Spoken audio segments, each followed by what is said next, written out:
élèves, maintenant on va entamer ce qu'on appelle la relation de Charles. Soit ABCD, un parallélogramme, donc un parallélogramme. Le vecteur AC, c'est la somme du vecteur AB et AD. Donc AC égale AB plus AD. Regardez ici. Donc voilà l'origine du vecteur A, AC c'est A. C'est la somme des deux vecteurs qui ont même origine A. Donc c'est AA. Ici, je peux écrire c'est AB plus AD. Donc ça c'est A. Ils ont la même origine. Donc AB plus AD donne AC qui se trouve diagonale ici. Regardez ici, donc c'est un diagonale. Donc voilà, AC égale à AD, AB plus AD. Donc voilà. Donc maintenant j'ai le quadrilatère est un parallélogramme. Donc un parallélogramme, donc BC égale à AD. Regardez ici, BC, donc le vecteur BC égale vecteur AD. Donc je peux remplacer AD par BC. Donc égal, donc c'est A, toujours on met le B. Donc je peux écrire, c'est AB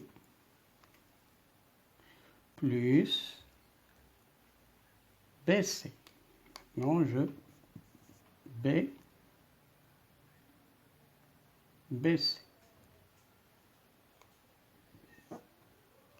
Je remplace ici, regardez ici. Donc je peux, donc AC égale, donc je peux écrire ça en bleu. Donc voilà, AC. Regardez ici, AC égale à AB plus BC. Donc pour aller de A à C, je peux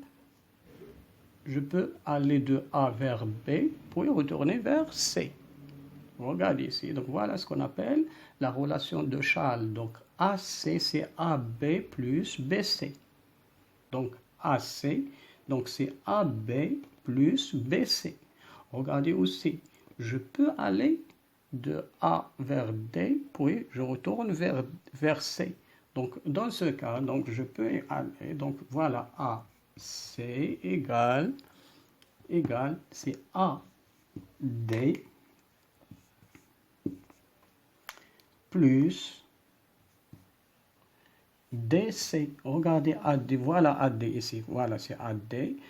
Donc AB, je peux remplacer AD par DC. Voilà D.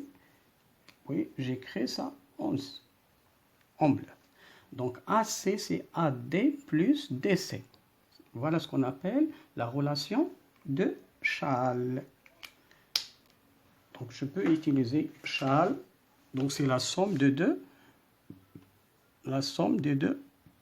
deux vecteurs.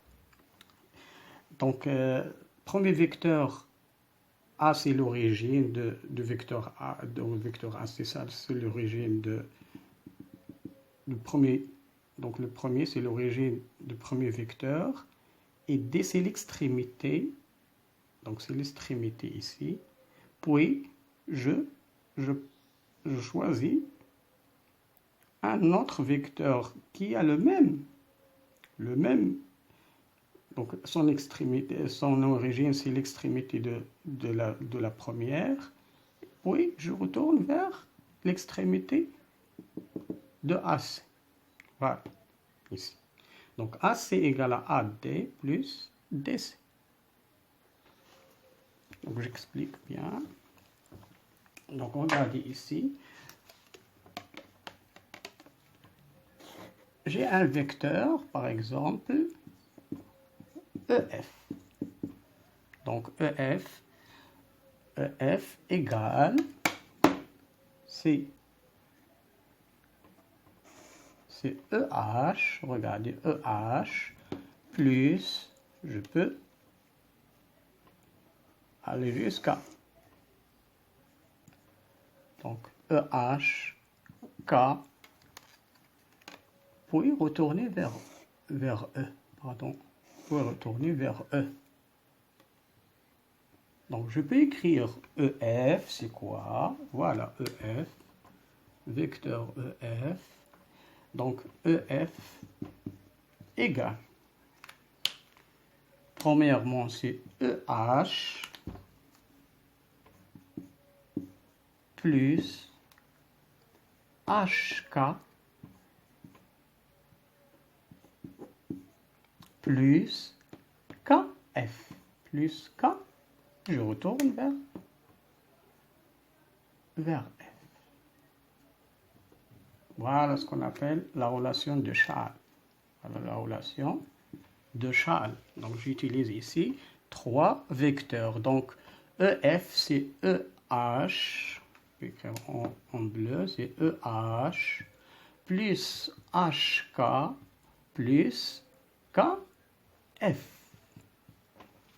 Voilà la relation, ce qu'on appelle la relation de Chasles. Donc c'est une très bonne relation qui sert à simplifier la somme ou l'addition des deux vecteurs au plus.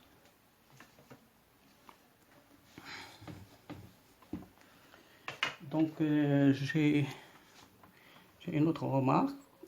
Par exemple, j'ai AB, j'ai vecteur AB plus vecteur BC plus, donc ça on utilise souvent dans l'additivité en électricité. Donc voilà AB plus BC plus CD plus DA égale à 0.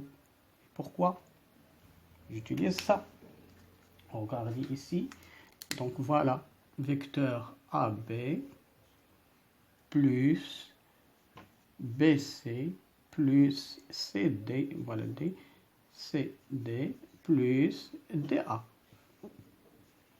Regardez. Donc voilà A. Donc voilà, c'est l'origine.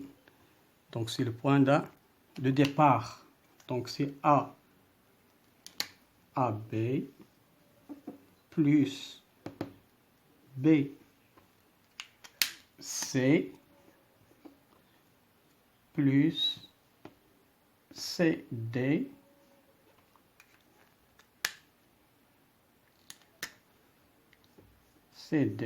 plus DA. Donc DA, c'est quoi? DA, donc c'est AA. Donc ça c'est 0. Donc c'est, voilà, AA, c'est 0. Donc c'est vecteur 0. Je tourne au même point. Donc c'est un point ici. Donc voilà le point. Donc c'est AA0. Donc je retourne à même point. Donc voilà, c'est une très belle remarque ici. On l'utilise souvent dans l'électricité. Donc c'est un boucle de tension qui donne un 0. Donc AB plus BC plus CD plus DA donne AA. Donc c'est AA. Donc je retourne au point de départ. Donc je trouve que AA égale à 0. Dans ce cas, voilà là l'utilité de la relation de Chasles. Donc on passe à des exercices pour mieux comprendre la relation de Chasles et l'utilité de la relation.